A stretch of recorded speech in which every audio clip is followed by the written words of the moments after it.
హల్లెలూయా, హల్లెలూయా. గడిచిన పునరుద్ధాన దినం నుంచి ఈ పునరుద్ధాన దినం వరకు దేవుడు మనందరినీ ఆయన రెక్కల చాటున దాచి భద్రపరిచి ఈ రీతిగా ఆయన నామాన్ని మహిమపరచడానికి దేవుడు మనకి ఇచ్చిన గొప్ప అవకాశాన్ని బట్టి ప్రభు నామాన్ని స్తుతిస్తూ చేరవలసిన మీ అందరికీ ప్రభు పేరట వందనాలు. దేవునికి స్తోత్రం. హల్లెలూయా, హల్లెలూయా. గడిచిన 3 వారాల నుంచి ఒక అంశాన్ని మనం ధ్యానిస్తూ ముందుకు కొనసాగుతూ ఉన్నాం. ఆ అంశమే పడిపోయిన లేదా పడద్రోయబడిన బలిపీఠపు రాళ్లను సవరించుకొనుట. దేవునికి స్తోత్రం. ఆత్మ అయిన దేవుడు లేదా దేవుని కార్యములనేవి నీ జీవితంలో చెయ్యాలి అంటే ఖచ్చితంగా బలిపీఠం అనేది క్రమమైన రీతిలో కట్టబడాలి అనేది అంశం మనం నేర్చుకుంటూ వస్తున్నాం. ఇంతవరకు ఎన్ని రాళ్ళ గురించి మనం నేర్చుకున్నాం చెప్పాలి? 9 రాళ్ళ గురించి మనం నేర్చుకున్నాం. దేవునికి స్తోత్రం. హల్లెలూయా, హల్లెలూయా, హల్లెలూయా. కాబట్టి ఈ యొక్క పునరుద్ధాన దినాన్ని దేవుని సన్నిధిలో మరొక ఆఖరి 3 రాళ్ళ గురించి పరిశుద్ధ గ్రంథం నుంచి జ్ఞాపకం చేసుకుని ఇక మాటలు ముగించుకోవడానికి ఇష్టపడతాం. దేవునికి స్తోత్రం. హల్లెలూయా. మన మూల వాక్యాన్ని ఒకసారి చదువుకుని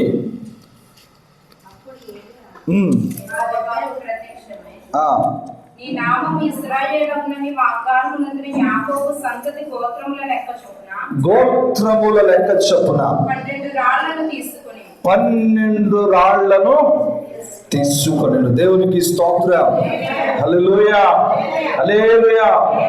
12 రాళ్ళు, 12 గోత్రములు, అదేవిధంగా 12 రాళ్ళు, 12 అనుభవాల గురించి మనం నేర్చుకోవడానికి ప్రభు సహాయం చేస్తూ ఇంతవరకు తీసుకుని వచ్చాడు. దేవునికి స్తోత్రం. హల్లెలూయా. 9 అనుభవాల గురించి మనం నేర్చుకున్న 10, 11, 12 అనుభవాలు. 3 అనుభవాలు ఇంకా ఉన్నాయి. ఆ 3 అనుభవాలు కూడా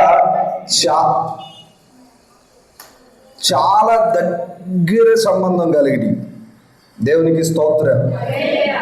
3 అనుభవాలు కూడా చాలా దగ్గర సంబంధం కలిగినవి. అవి 3 ఒక్కసారే చెప్పి వాటి గురించి మీకు జ్ఞాపకం చేయడానికి ఇష్టపడతాను. 10వ అనుభవము ప్రత్యేకించబడుట. చెప్పండి. 10వ అనుభవం పేరు ప్రత్యేకించబడుట. 11వ అనుభవం పేరు పరిశుద్ధతలో నిలుచుట. 12వ అనుభవము ఆఖరి అనుభవము త్యాగపూరితమైన జీవితం, త్యాగము కలిగిన అనుభవం. దేవునికి స్తోత్రం. ఈ 3 కూడా చాలా దగ్గర సంబంధం కలిగినవి. ఈ 3 అనుభవాలు కూడా చాలా దగ్గర సంబంధం కలిగినవి. ఇది ఒక స్టెప్ నుంచి ఒక స్టెప్కి ముందు ప్రత్యేకించబడడం ద్వారా పరిశుద్ధతలోనికి, పరిశుద్ధతలో నుంచి త్యాగపూరితమైన జీవితంలోనికి ఈ యొక్క అనుభవాలు అనేవి తీసుకుని ఒక ఉన్నతమైన అనుభవంలోనికి మనం వెళ్ళగలుగుతాం. దేవునికి స్తోత్రం. హల్లెలూయా. చెప్పండి, 3 అనుభవాలు ఏంటి? మొదటిది ప్రత్యేకపరచుట, పరిశుద్ధత లేదా పరిశుద్ధపరుచుకునుట, త్యాగపూరితమైన జీవితము లేదా త్యాగపూరితమైన అనుభవం. దేవునికి స్తోత్రం. హల్లెలూయా. ఈ 3 అనుభవాల గురించి ఈ పునరుద్ధాన దినాన్ని దేవుడు మనతో మాట్లాడేలాగా ఒక చిన్ని ప్రార్థన చేసుకుందాం. ప్రతి ఒక్కరు కూడా తల వంచి, దేవా, ఇదిగో ఈ 3 అనుభవాల్లో నుంచి నాతో ఏదైతే నీవు మాట్లాడాలని ఇష్టపడుతున్నావో, నీ మాట ఏమాత్రం మరుగు చేయక నీ స్వరము, నీ మాటను నాకు తెలియచేయమని ప్రార్థిస్తున్నాను దేవా. ఎందుకంటే నీ మాట మమ్మల్ని బ్రతికించేది. నీ మాట అయ్యా నా బాధలలో నెమ్మదినిచ్చేది నాన్న. ఇదిగో తండ్రి అలాంటి ఒక దివ్యకరమైన మాట అయ్యా, నన్ను బలపరచగలిగిన మాటను అయ్యా తప్పక బయలుపరచమని ప్రార్థిస్తున్నాను. ఇదిగో తండ్రి ఈ పునరుద్ధాన దినాన్ని నాన్న నీ వాక్యమును అయ్యా మేమంతా కలిసి ధ్యానిస్తుండగా మాకును అయ్యా ఇదిగో తండ్రి కావలసిన ప్రతి మాట అందించి వినగలిగే చెవి, ఆచరించగలిగే హృదయము దయచేయమని ప్రార్థన చేస్తున్నాను. ఇదిగో తండ్రి ఎందుకు పనికిరాని వాడిని, నిష్ప్రయోజకుడిని, ఏమాత్రం యోగ్యత లేని వాడినయ్యా నన్ను పరిపూర్ణంగా మరుగుపరిచి నీవే నీ స్వరముతో మా అందరికి కావలసిన మాటను దయచేయమని యేసు నామమున అడుగుచున్నాం తండ్రి, ఆమేన్. దేవునికి స్తోత్రం. హల్లెలూయా, హల్లెలూయా. ప్రత్యేకించబడుట, పరిశుద్ధపరచబడుట, త్యాగము అనే అనుభవాన్ని కలిగి ఉండుట అనే విషయాల గురించి పరిశుద్ధ గ్రంథం నుంచి ఒక పుస్తకములో ఒక మాటను మీకు జ్ఞాపకం చేస్తాను. కొందరి యొక్క జీవితాల గురించి మనందరికీ బాగా పరిచయమైన మాట. దానియేలు గ్రంథం తెరవండి అందరూ కూడా. దానియేలు గ్రంథము 3వ అధ్యాయము. దానియేలు గ్రంథము 3వ అధ్యాయము 16వ వాక్యాన్ని చదువుకుందాం. షద్రకును మేషకును అబేద్నెగోలు రాజుకు ఇలాగూ చెప్పిరి, ఇందును గురించి నీకు ప్రత్యుత్తరము ఇవ్వవలనన్నా చింత మాకు లేదు. మేము సేవించుచున్న దేవుడు మండుచున్న వేడిమి గల ఈ అగ్నిగుండములోని మమ్మల్ని తప్పించి రక్షించుటకు సమర్థుడు. దేవునికి స్తోత్రం. 2 చేతులు పైకి చేద్దామా? హల్లెలూయా, హల్లెలూయా. ప్రియమైన దేవుని బిడ్డలారా, ఈ ముగ్గురు యవనస్తుల గురించి మనం చాలాసార్లు జ్ఞాపకం చేసుకుంటూనే వచ్చి ఉన్నాం. దేవునికి స్తోత్రం. హల్లెలూయా, హల్లెలూయా. ఈ ముగ్గురు యవనస్తులు ఈరోజు మనం ధ్యానము చేయబోయే 3 అనుభవాలకు ఒక మంచి ఉదాహరణ పరిశుద్ధ గ్రంథంలో నుంచి. దేవునికి స్తోత్రం చెప్పండి. మొదటి అనుభవం ప్రత్యేకించబడుట. చెప్పండి, అసలు వీళ్ళు ఎలాగో ప్రత్యేకించబడ్డారు అనంటే, అసలు వీళ్ళు బబులోను దేశానికి చెరగా పట్టబడినప్పుడు రాజు కొంతమంది పని చేయడానికి పట్టబడిన యవనస్తులలో లేదా అక్కడ ఇశ్రాయేలు ప్రజలలో కొంతమంది యవనస్తులను తీసుకుని అక్కడ రాజమందిరంలో పని చేయడానికి, ఆయా రాజులో ఆ యొక్క దేశంలో పని చేయడానికి కొంతమందికి తర్ఫీదు ఇవ్వడం జరుగుతుంది. ఏమివ్వడం అంటే శిక్షణ లేదా ట్రైనింగ్ ఇవ్వడం జరుగుతుంది. ఆ ట్రైనింగ్లో కొంతమంది ఆ యొక్క ఆహార పదార్థాల విషయాల్లో ఒక మాట చెబుతున్నారు. అయ్యా, మేము ప్రత్యేకించబడిన వారము కాబట్టి మేము ఈ ఆహార పదార్థాలను చెప్పాలి. మాట్లాడటం లేదు ఎవరు కూడా, అందరి తల్లో కిందే ఉన్నాయి. దేవునికి స్తోత్రం. హల్లెలూయా, హల్లెలూయా. వాళ్ళు రాజుతో చెప్తున్నారు, లేదా అక్కడ ఉండే నాయకుడితో చెప్తున్నాడు. ఏమనంటే, మేము తిన్నాం,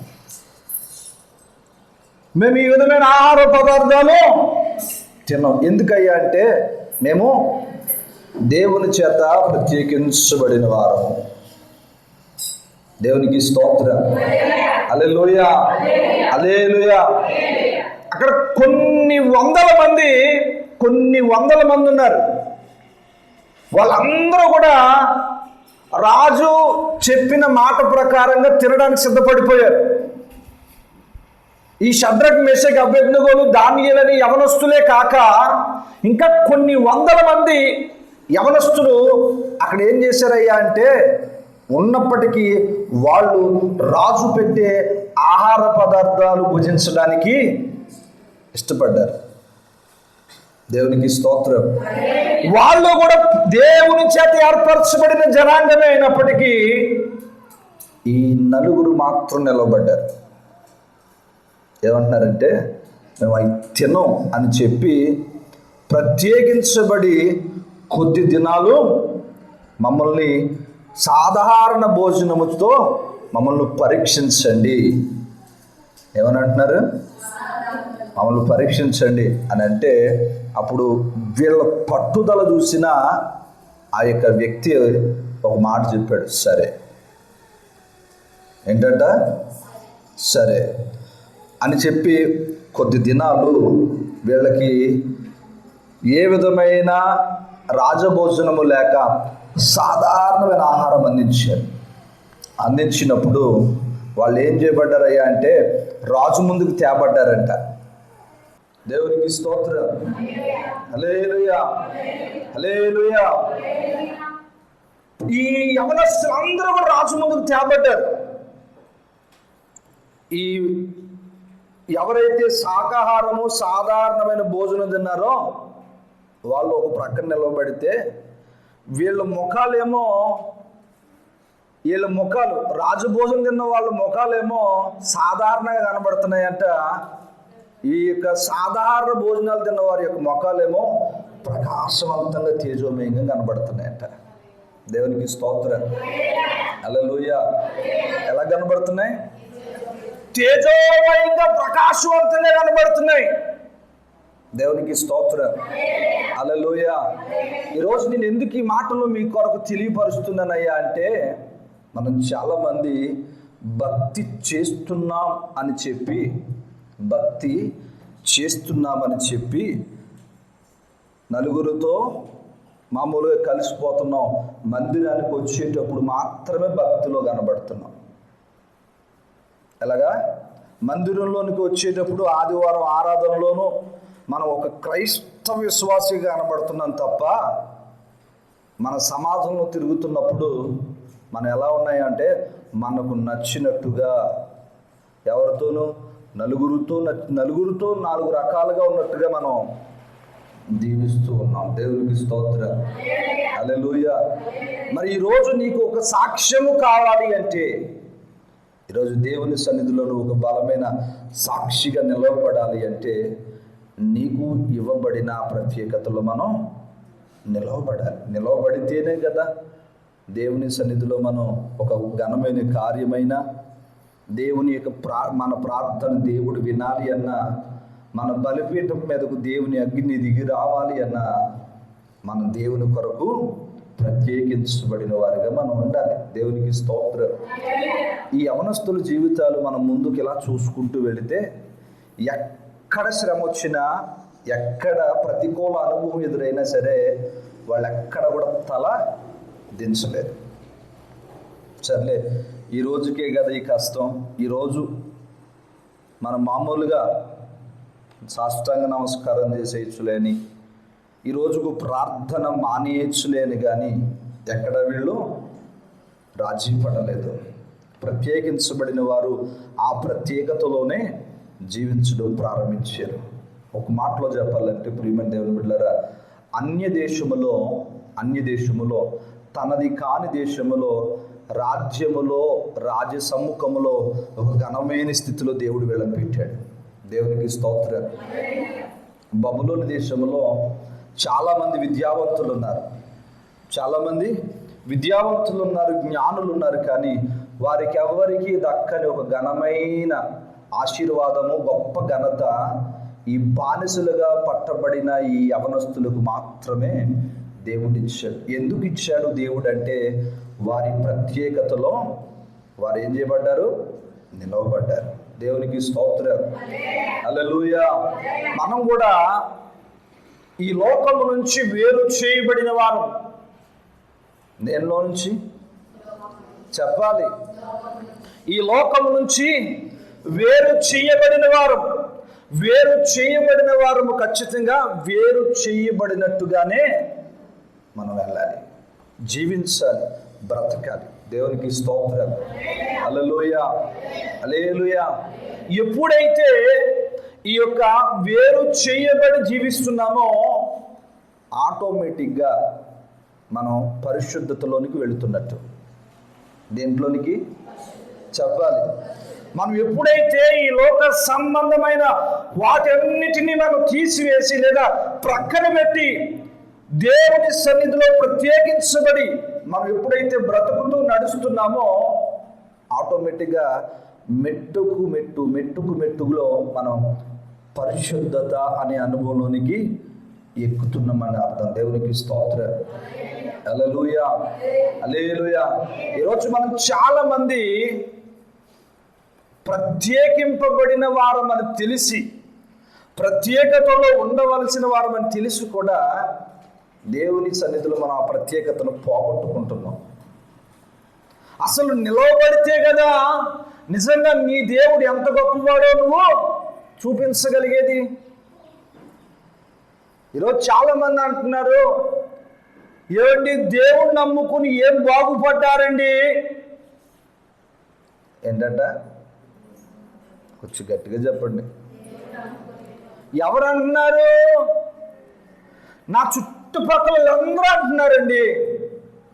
నా చుట్టుపక్కల నా ఇరుగు పొరుగులో దేవుడు నమ్ముకుని ఏం బాగుపడ్డారండి అని అంటున్నారండి అని అంటే నేను అంటాను, నువ్వు ప్రత్యేకతో నిలిచి చూపిస్తే అప్పుడు తెలుస్తుంది వాళ్ళకి దేవుడు నమ్ముకుంటే దేవుడు వల్ల కలిగే ఒక ఘనమైన ఆశీర్వాదం ఏంటో.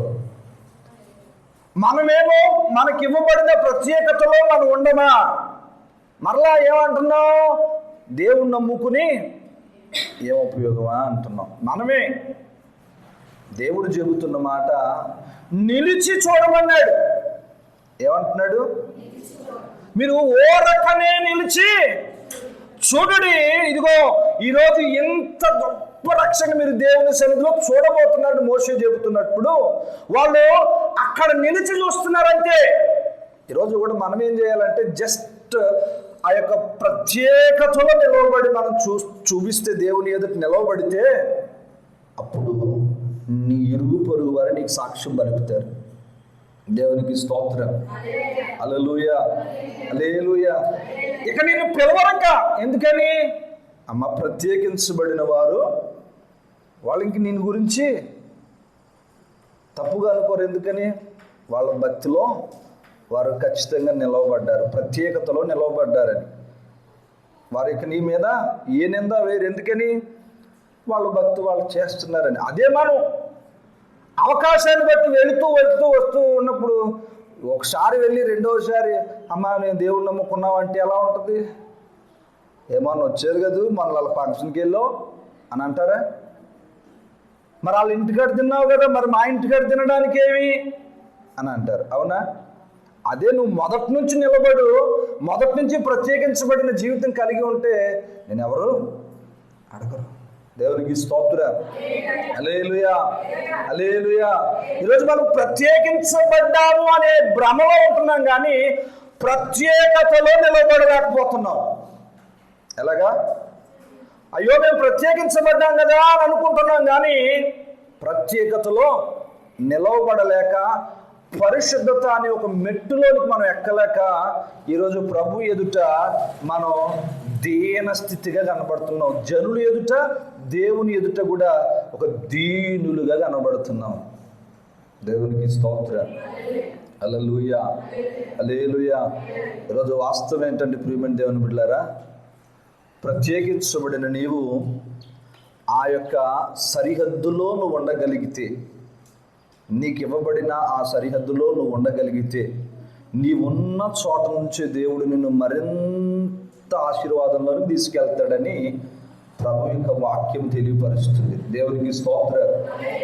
అందుకు ఒక ముఖ్యమైన ఒక ఉదాహరణ ఎవరయ్యా అంటే దేవుడు చెబుతున్నాడు యోసేపు గురించి. ఐగుప్తు నుంచి నేను ఒక ద్రాక్ష తీగను తీసుకుని వచ్చి దాన్ని నాటి తిని, దాని యొక్క కొమ్మలు లెబానోను పర్వతం మీదుగాను దేవదారు వృక్షముల మీదుగాను విస్తరింపచేసి ఉన్నదని వాక్యములో రాయబడింది. దేవునికి స్తోత్రం. ఎందుకనంటే నిలవబడిన వారు అక్కడే ఉన్నప్పటికీ వారి యొక్క కీర్తి, వారి యొక్క సాక్ష్యం అనేది ప్రకటింపబడుతుంది. దేవునికి స్తోత్రం. హల్లెలూయా, హల్లెలూయా. చెప్పండి గట్టిగా, దేవునికి స్తోత్రం. మనం ఏం చేయాలా? మొదటి అనుభవం, ఈరోజు ప్రత్యేకించబడిన వారమై ఉండి పరిశుద్ధతలోనికి వెళ్ళాలి. దేవునికి స్తోత్రం. హల్లెలూయా, హల్లెలూయా. ఈరోజు నేను అంటాను, ప్రియమైన దేవుని బిడ్డలారా, నీ బలిపీఠపు అనుభవం మీద దేవుని అగ్ని దిగి రావాలి అంటే, దేవుడు నీ హృదయంలో నివసించాలి అంటే, దేవుడు నీలో నిలవాలి అంటే నీవు పరిశుద్ధునిగా ఉండాలి. వాక్యం ఏం చెబుతుంది? నేను పరిశుద్ధుడును గనక మీరును పరిశుద్ధులైయుండుడి. దేవునికి స్తోత్రం. దేవుడు పరిశుద్ధుడు గనక మనం కూడా ఎలా ఉండాలా?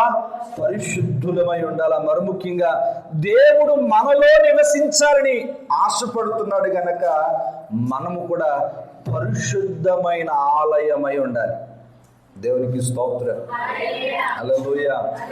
ఇప్పుడు ఈ మందిరం ఉంది. మందిరం ఆదివారం, శుక్రవారం వచ్చి మనం ఆరాధన చేసుకుంటున్నాం. మిగతా రోజుల్లో మందిరంలో ఈ వెళ్ళే దారి మీద ఏముంటుంది? ఆ దుమ్మంతా వస్తుందా? రావట్లేదా? వస్తుంది. అలాగే మన యొక్క వ్యక్తిగత జీవితంలో కూడా అనుదినం మనం ఏం చేసుకోవాలంటే మన హృదయాన్ని శుద్ధి చేసుకుంటూ ఉండాలి. ఎలాగా? మన హృదయాన్ని శుద్ధి చేసుకుంటే దేవుడు, పరిశుద్ధుడైన దేవుడు మన హృదయంలో ఉంటాడట. దేవునికి స్తోత్రం. హల్లెలూయా, హల్లెలూయా. ఈరోజు మనం ఏం చేస్తున్నామయ్యా అంటే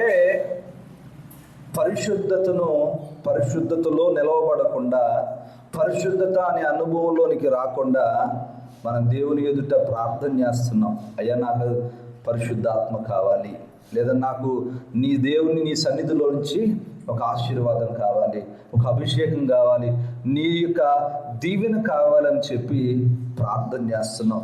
మరికొంతమంది దేవా నాలో నీవు నివసించు దేవా అని ప్రార్థన చేస్తుంటారు. నేను అంటాను, దేవుడు నీలో నివసించాలి అంటే నీవు పరిశుద్ధమైన జీవితం జీవించేవాడిగాను ఉండాలి. ఎన్ని రోజులయ్యా అని అంటే దీనికి రోజులు గడువేమీ లేదు.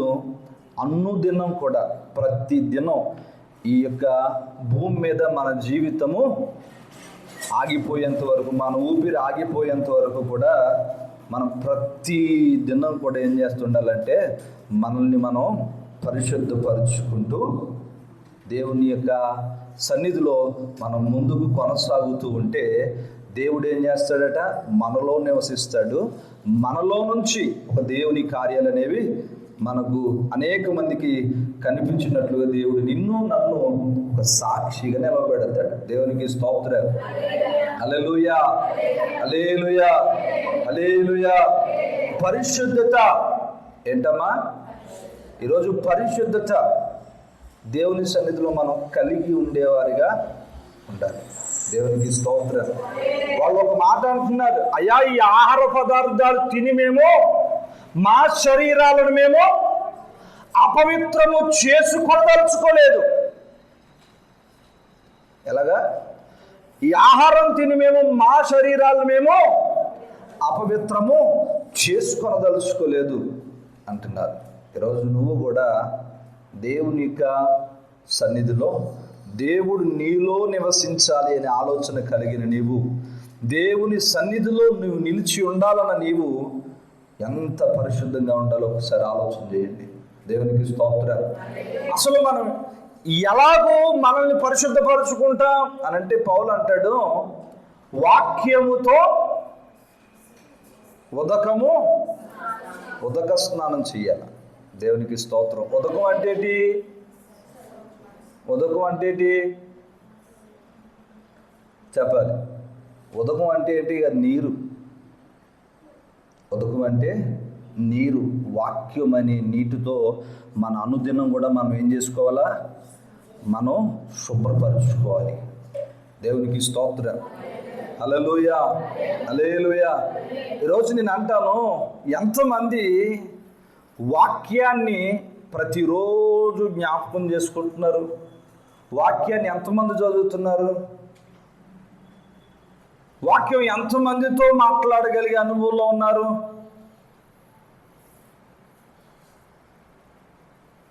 మరి ప్రతిరోజు వాక్యముతో లేదా వాక్యం అనే ఉదకముతో మనం స్నానము చెయ్యాలి అని వాక్యం తెలియపరుచుని పరిశుద్ధంగా ఉండాలి అంటే ఎలాగా? నేను అంటాను, కనీసం నీ కుటుంబ ఆరాధనలో కూర్చున్నప్పుడు, ఎప్పుడు నీ కుటుంబ ఆరాధనలో నువ్వు కూర్చున్నప్పుడు దేవుని సన్నిధిలో, అయ్యా ఈ పగలంతా నేను ఎక్కడెక్కడో తిరిగాను, ఎక్కడెక్కడో మాట్లాడాను, కనీసం అయ్యా నా మాట ద్వారా కానీ నా యొక్క ప్రవర్తన ద్వారా కానీ నిన్ను ఆయాసపరిచి ఉంటే దయచేత నన్ను మన్నించు ప్రభువా అని ఎంతమంది ప్రార్థన చేస్తున్నారు ఈరోజు?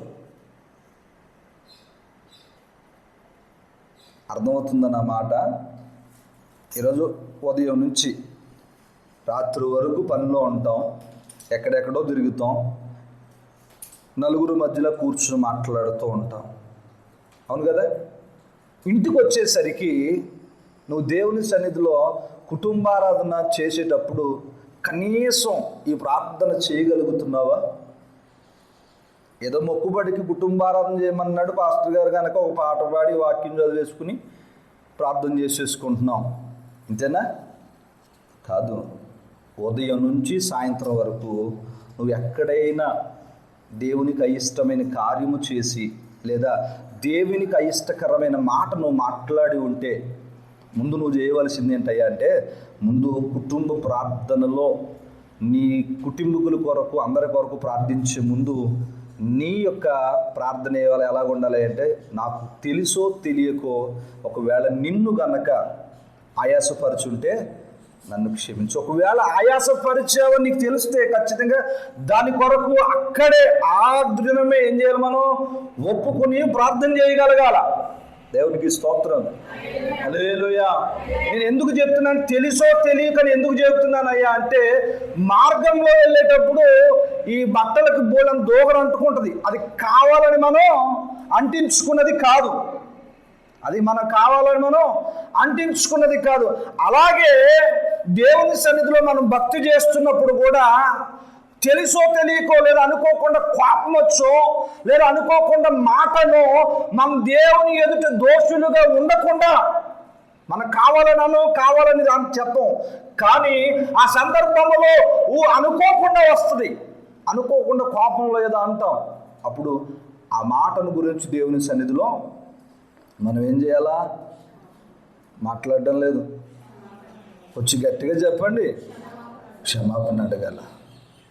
ఒకవేళ ఉద్దేశపూర్వకంగా నువ్వు చేసేవనుకో దాని నిమిత్తం కన్నీరు గార్చి అడగాలి. దేవునికి స్తోత్రం, హల్లెలూయా, హల్లెలూయా. ప్రత్యేకించబడి నీవు పరిశుద్ధతలోనికి రావాలి అయ్యా అంటే, ఒక మనిషట తను తాను ఏ విధంగా పరిశుద్ధపరచుకోగలడంటే ఒక వాక్యమే చెబుతుంది, వాక్యం అనే ఉదకముతో నువ్వు స్నానము చేయగలిగితే మనుషుడు శుద్ధిగా మార్చబడతాడు. దేవునికి స్తోత్రం. ఇది ఎన్ని దినాల ప్రాసెస్ పాస్టర్ గారు అంటే, నీ ప్రాణం పోయేంత వరకు కూడా మనం ప్రతిరోజు కూడా వాక్యమును జ్ఞాపకం చేసుకుంటూ మనల్ని మనం ఏం చేయాలా? పరిశుద్ధపరచుకోవాలి. అప్పుడు దేవుడు నీలో ఉంటాడు, నీవు దేవునిలో ఉంటావు. దేవునికి స్తోత్రం, హల్లెలూయా, హల్లెలూయా. మనం పాటలు అయితే పాడుతాం, నాలో నీవు నీలో నేను మనం కలిసి ఉండాలయ్యా అని అంటాం, కానీ కలిసి ఉండే ఆ యొక్క ఏమంటారు పరిస్థితి మనం దేవునికి కల్పించం. కలిసి ఎందుకు ఉండట్లేదయ్యా అంటే, పడక ఎవరికి కుటుంబాల మధ్యలోనే ఎందుకు విడిగా ఉంటున్నారయ్యా అంటే పడకండి అంటారు. మరి ఇప్పుడు దేవుడికి నీకు ఏం పడక? మాట్లాడడం లేదు. ఇప్పుడు ఇంట్లో అప్పటి వరకు కలిసి ఉమ్మడి కుటుంబంగాను కలిసి ఉన్నవారు ప్రత్యేకించబడి ఎందుకు వేరు చేయబడి కుటుంబాలుగా వెళ్తున్నారయ్యా అంటే, అక్కడ ఏమొచ్చింది? పడక. ఏంటి? పడక. ఇప్పుడు నేను అంటాను, మరి దేవుడు నీలో ఉండాలని నువ్వు పాట పాడుతున్నావు, నీవు దేవునిలో ఉండాలని పాట పాడుతున్నావు, మరి నీవు దేవుడు నీలో ఉండునట్లుగా నువ్వు ఉండగలుగుతున్నావా అని అడుగుతున్నా. లేదా దేవునిలో ఉండగలిగే పరిశుద్ధత నీలో ఉందని అడుగుతున్నా. ఎలాగా? నీలో ఉండగలిగే పరిశుద్ధత నువ్వు కలిగి ఉన్నావా? రెండవది, నీవు దేవునిలో ఉండగలిగే పరిశుద్ధత నీలో ఉందా అనేది మనం జాగ్రత్తగా పరిశీలించుకోవాలి. దేవునికి స్తోత్రం. హల్లెలూయా. ఇప్పుడు మనం ఏం చేస్తున్నామయ్యా అంటే, నాలో ఉన్నాడు అని చెప్పి మనల్ని మనం మోసపుచ్చుకుంటూ భక్తిలో ముందుకు వెళ్ళిపోతున్నాం. కానీ నిజంగా యేసయ్య నీ హృదయంలో ఉన్నాడా లేదా అనేది ఒక్కసారి దేవుని సన్నిధిలో కన్నీరు కార్చాడు. అడుగు, దేవా ఈరోజు నాలో నువ్వు ఉన్నావా? నీలో నేను ఉండగలిగే అనుభవంలో ఉన్నానా? అంత పరిశుద్ధతలోనికి నేను రాగలిగానా? ఆ పరిశుద్ధత అనుభవంలో నేను వచ్చేంతగా నేను ఉన్నానా అని ఎప్పుడైనా ప్రార్థన చేసావా? ఇప్పుడు నన్ను ఆశీర్వదించు, నా ఇంట్లో నా రోగాలు తీసే, నా అప్పులు బాధ తీర్చే, ఇదే అడుగుతాం. కానీ పాట అయితే పాడుతున్నాం, నీలో నేను నాలో నువ్వు. ఎలాగా? మనం కలిసి ఉండాలయ్యా. అసలు కలిసి దేవుడు నీతో కలిసి ఉండే అనుభవం అసలు నీకుందా? ఆ అనుభవంలో నీవు బ్రతకగలుగుతున్నావా లేదా అనేది ఒక్కసారి ఆలోచన చేసుకోవాలి కదా. దేవునికి స్తోత్రం. హల్లెలూయా, హల్లెలూయా.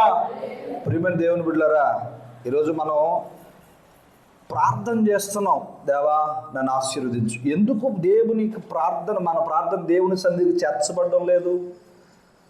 దేవుడు మన ప్రార్థనకు జవాబు ఎందుకు ఇవ్వడం లేదయ్యా అంటే, యోగ్యకరంగా మనం లేక. ఏమి లేక? యోగ్యకరంగా మనం లేక. నేను ఎందుకు చెప్తున్నాను ఈ మూడు? ఒకసారి ఎందుకు చెప్తున్నానంటే, ఈ మూడింటికి చాలా సిమిలారిటీస్ ఉన్నాయి. ప్రత్యేకించబడిన మనము పరిశుద్ధతలోనికి వెళ్ళాలి. ఎప్పుడైతే ప్రత్యేకించబడి నిలుస్తామో మనం ఒక మెట్టు పరిశుద్ధత అనే అనుభవంలోనికి వెళ్ళిన వారమే. దేవునికి స్తోత్రం. హల్లెలూయా. చెప్పండి. ఎప్పుడైతే ప్రత్యేకతలో నిలుస్తామో ఆటోమేటిక్గా మనం ఎక్కడున్నాం? పరిశుద్ధత అనే అనుభవంలోనికి మనం ప్రవేశించినట్లే. దేవునికి స్తోత్రం. హల్లెలూయా, హల్లెలూయా. ఎప్పుడైతే ఈ పరిశుద్ధతలో మనం నిలిచి ఉంటామో ఈ త్యాగపూరిత అనుభవం అనేది మనకు వస్తుంది. దేవునికి స్తోత్రం. చెప్పండి. మూడవ అనుభవం పేరు త్యాగం. ఏం త్యాగం? త్యాగం అంటే ఏంటి అసలు? మాట్లాడతలేదు. త్యాగం అంటే ఏంటి?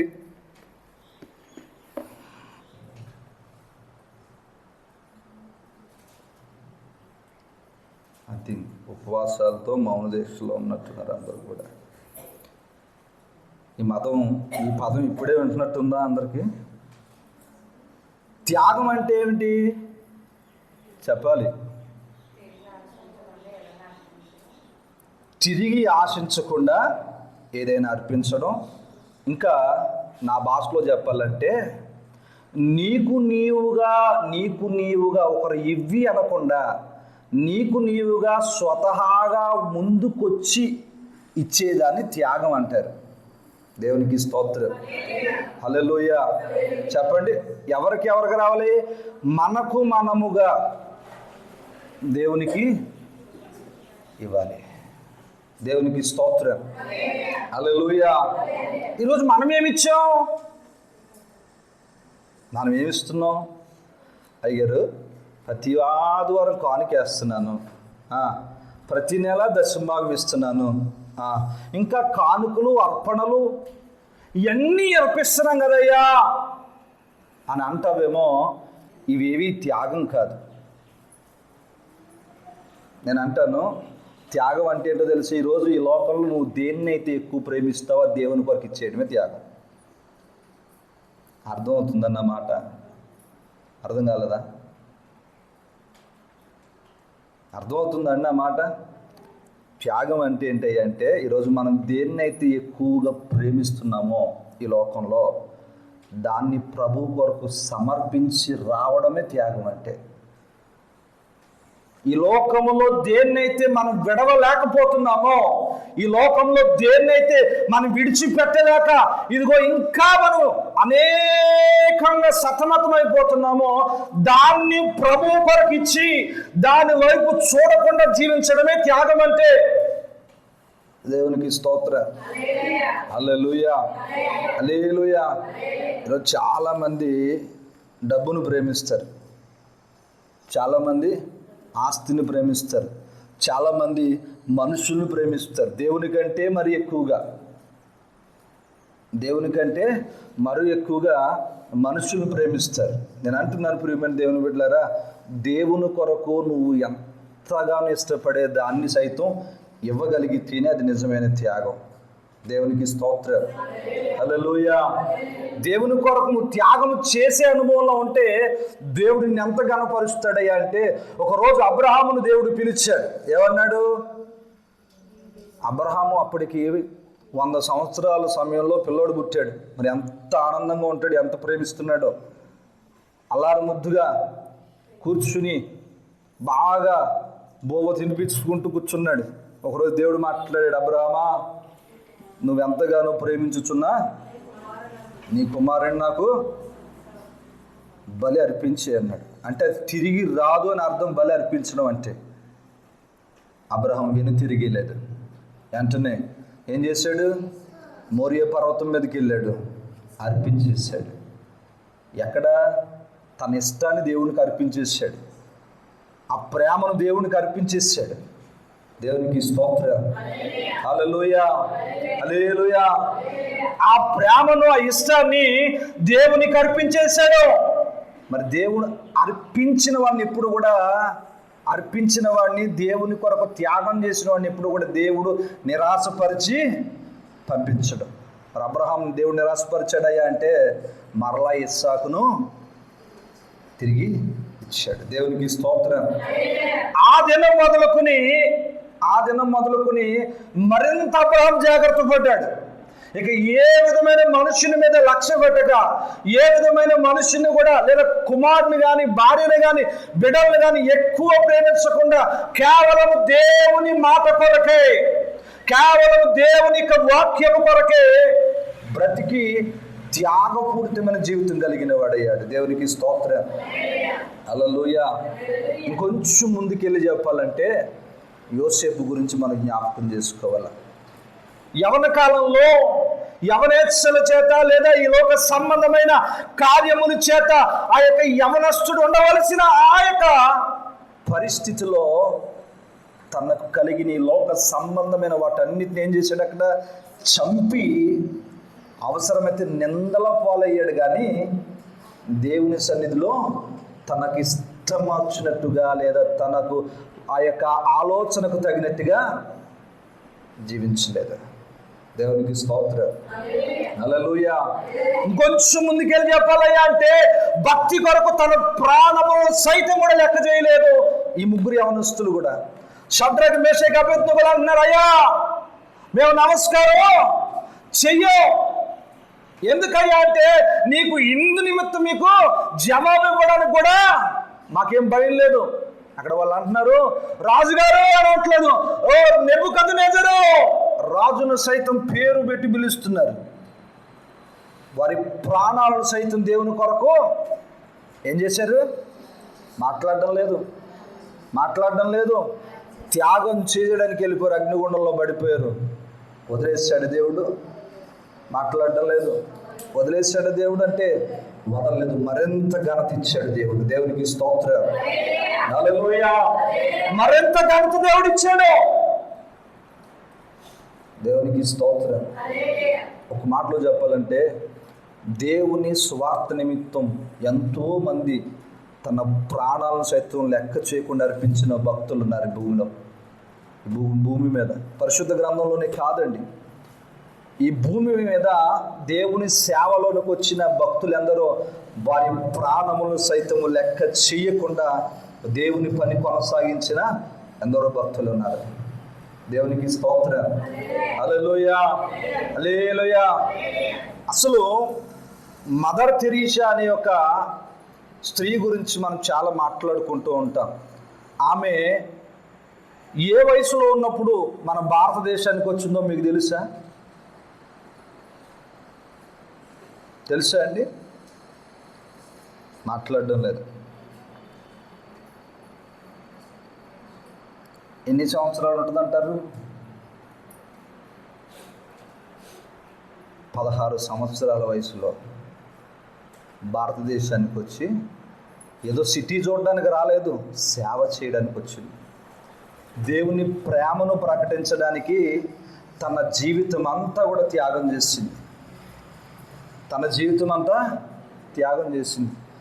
మీకు చెప్పాను, మీకు గుర్తుందో లేదో కానీ ఒకరోజు ఈ మదర్ తెరీసా చేస్తున్న సేవా కార్యక్రమాలు, ఈ సేవలో జరుగుతున్న అద్భుతాలను బట్టి అనేక మంది దేవుని తట్టు తిరుగుతుండగా కొంతమంది ఏం చేశారంటే ఈమెను ఎలాగైనా చంపేయాలని చెప్పి కొంతమంది ఏం చేశారయ్యా అంటే రాత్రి కాలపు వేళలోనట ఈమె ఉండే గుడారం దగ్గరికి, ఆ ఇంటి దగ్గరికి వెళ్ళారట. అంతలో ఒక చిన్న పిల్లవాడు వామిటింగ్ చేసుకుంటే ఆ తల్లట మనం ఏం చేస్తాం అంటే వెంటనే 2 చెవులు ఇలా పెట్టేసుకుని బయట తీసుకెళ్ళిపోతాం. అవునా? ఎందుకని ఇల్లు ఎక్కడ పాడైపోతుందో అని. రెండవది మనం ఏం చేస్తామంటే ఒకవేళ వామిటింగ్ అయితే చీపురు తెచ్చి శుభ్రంగా కడుక్కుంటాం. కానీ ఆ తల్లి ఏం చేస్తుంది తెలుసా? దోషుడు పెట్టి ఆ వామిటింగ్ని తీసుకెళ్ళి బయట పారేసిందంట. వీళ్ళకి వచ్చిన కొట్టడానికి, చంపడానికి వచ్చిన వాళ్ళ హృదయాలు కదిలించబడ్డాయి. ఎలాగయ్యా అంటే ఎవరో తెలియని అనామకుని పిల్లలకి ఈ తల్లి ఎంత తగ్గించుకుని సేవ చేస్తుంది కదా, ఇలాంటి తల్లిని మనం చంపడానికి వచ్చామని చెప్పి ఆ రోజు అక్కడి నుంచి వెళ్ళిపోయి తర్వాత రోజు వచ్చి మరలా ఆ యొక్క తల్లి సేవలో పాలు పొందారట. దేవునికి స్తోత్రం. నేను అంటాను, ఈరోజు వాళ్ళకి మించిన త్యాగం మనం ఎక్కడ చేయగలుగుతున్నాం? అసలు త్యాగం అంటే ఏంటయ్యా అంటే, అయ్యో దేవుని గురించి ఎంత త్యాగం చేశానండి బాబు నేను అని అంటారు. ఏంటి త్యాగం అంటే? ప్రార్థన చేశాను. ఎవరికి చేసాం? ఎవరి గురించి చేసాం? ఎవరి గురించి చేసావయ్యా అంటే ఆ త్యాగపూరితమైన ప్రార్థనలో కూడా నీకు నువ్వుగానే ప్రార్థన చేసుకున్నావు. ఏంటంట 20 దినాలు 10 దినాలు ఉపవాసం నుండి త్యాగం చేసి శరీరాన్ని నెలగొట్టుకుని ఉపవాసం నుండి త్యాగపూరితమైన ప్రార్థన చేశారండి. అంటే ఎవరి గురించి చేసావయ్యా అంటే అక్కడ కూడా మనం ఏం చేస్తున్నామంటే చెప్పండి, మన గురించి మనం ప్రార్థన చేసి మిగిలిన టైం ఉంటే అప్పుడు మనం బయట గురించి ప్రార్థన చేస్తున్నాం. దేవునికి స్తోత్రం. హల్లెలూయా, హల్లెలూయా.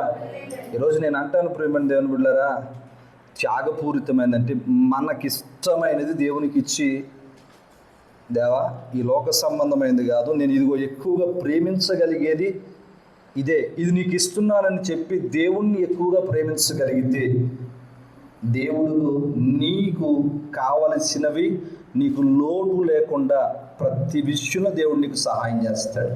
దేవునికి స్తోత్రం. హల్లెలూయా, హల్లెలూయా. కొంచెం గట్టిగా చేద్దామా? హల్లెలూయా. మూడు అంశాలు నేర్చుకున్నాం ఈరోజు. ఏంటవి?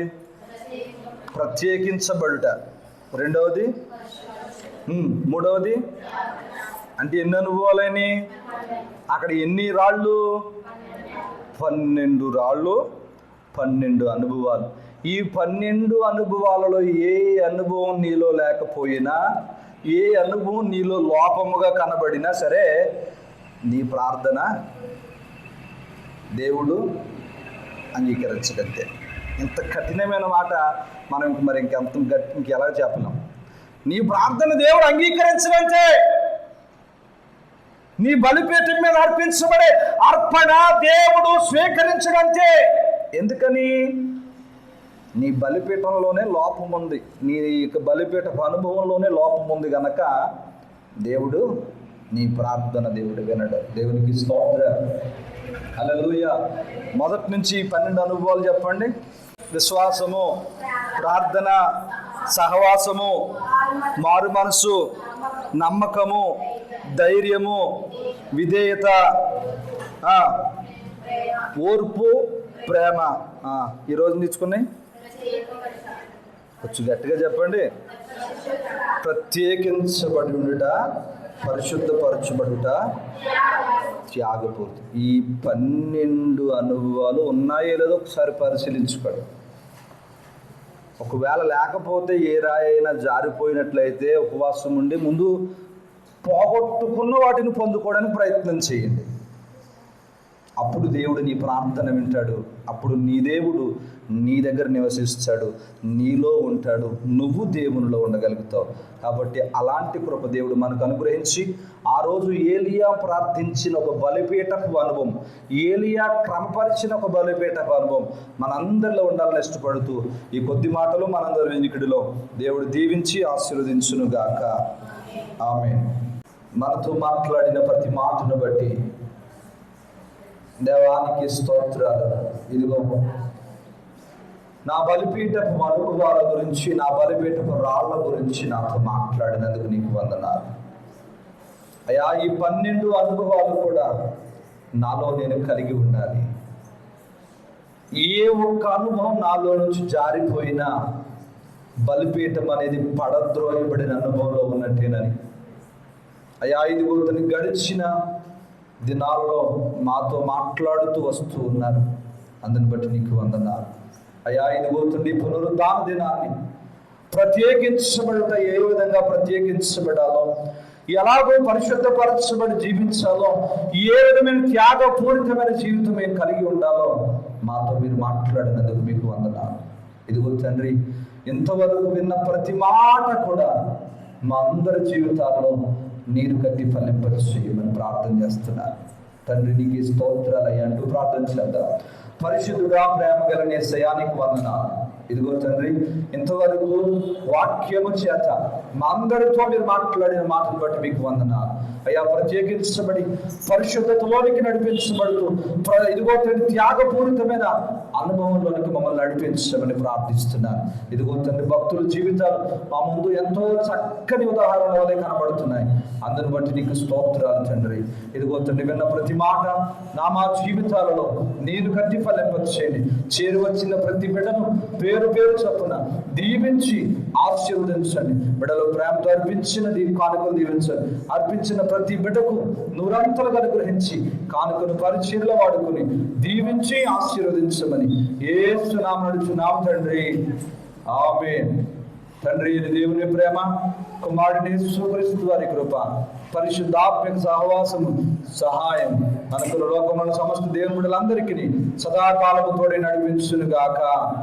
ఆమేన్. యేసు రక్తమే జయం, ప్రభు యేసు రక్తము జయం, ప్రభు యేసు నామమునకు సంపూర్ణ విజయం కలుగును గాక. ఆమేన్. అందరికీ వందనాలండి.